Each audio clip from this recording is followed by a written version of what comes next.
Hey guys, assalamu alaikum wa rahmatullah. I hope you're doing well and surviving during this crazy COVID time.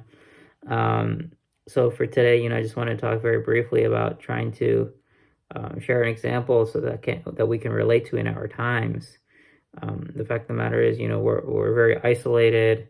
Some of us are probably feeling very lonely or separated from society, and so um, you know, yeah, we have to think about this from a couple of different perspectives to really take advantage of this.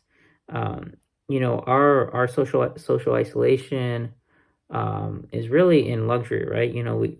We're at home, we have running water, hot water, electricity. I mean, we have all these luxuries in our life, right? Our social isolation is really just social isolation from other people.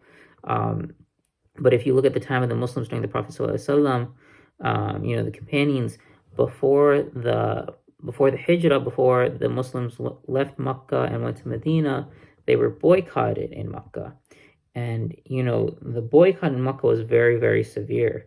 I mean, you hear about people eating leaves to survive. I mean, they weren't getting food, and so they had this separation from society in the sense where they were in poverty, and we have the separation from society where we're in luxury.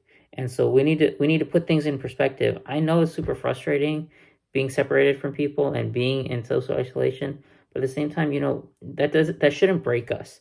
Ibn Taymiyyah, he's a scholar, Muslim scholar from about 700 years ago, like 12, 1300s, and he had this quote about, what can my enemies do to me? My Jannah, my paradise, it's in my heart, right?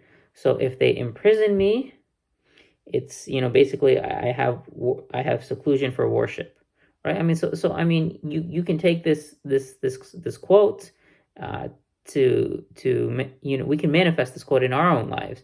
Where it's almost like we're in prison. I mean, we're not actually in prison, but we have seclusion here, and so if we have our religion, our Jannah in our heart, then we take solace in that, and we make the best of it, right? We take this opportunity in Ramadan to really take advantage of it. And the rest of the quote is pretty amazing if you think about it too. So what can my enemies do to me? My Jannah is in my heart.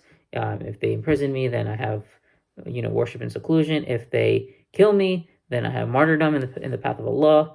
And if they exile me, meaning kick me out of my country, then it's tourism, and I can go and see the beautiful blessings of Allah in the land and stuff like that. And so, in our situation, and we just have to.